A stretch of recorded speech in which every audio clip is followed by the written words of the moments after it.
നോക്കിയത്? Discount sale 30 രൂപയുടെ സാരി വാങ്ങിക്കൊണ്ടു എന്നെ പറ്റിച്ചിട്ട് 10ാം ക്ലാസ് തോറ്റ് നാലുകളേക്കാൾ നാട്ടക്കേസായി പോയത്. എത്രയോ എളുപ്പത്തിൽ എത്രയോ നിസ്സാരമായ ആൾക്കാർ നിരന്തരം ആത്മഹത്യ ചെയ്യുന്ന നമ്മുടെ നാട്ടില് എനിക്ക് ഗതി വന്നല്ലോ ഈശ്വര. നന്നായിരിക്കണം ഭാര്യമാർ അന്തസ്സായിട്ട് ആത്മഹത്യ ചെയ്യണോ? നിനക്ക് ഇങ്ങനെ ഒരു ഉദ്ദേശം ഉണ്ടെന്ന് അറിഞ്ഞിരുന്നെങ്കിൽ നല്ല ആസ്തൽ ഒന്നാം തരം കയറിന്റെ സാരി പങ്കച്ചല്ല. എബ്രഹാം നിങ്ങൾ ഒറ്റ ഒരുത്തന എന്റെ ജീവിതം നശിപ്പിച്ചത്, എന്നെ ചതിച്ചത്.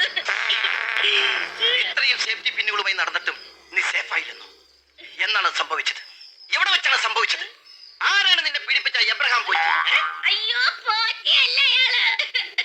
സ്ട്രീറ്റ് ലൈറ്റിന്റെ ചുവട്ടിലിരുന്ന് പഠിച്ച് പരീക്ഷകൾ പാസ്സായി ഒടുവിൽ അമേരിക്കൻ പ്രസിഡന്റ് വരായ അദ്ദേഹമായിരുന്നു തൂപ്പുകാരിയിൽ നിന്ന് പ്യൂണായി വളരാനുള്ള എന്റെ ആഗ്രഹങ്ങൾക്ക് ഉത്തേജനം.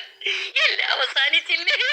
എല്ലാം അവസാനിച്ചില്ല. ഇല്ല, ഇനി തുടങ്ങാൻ പോകുന്നതേ ഉള്ളൂ. നല്ലൊരു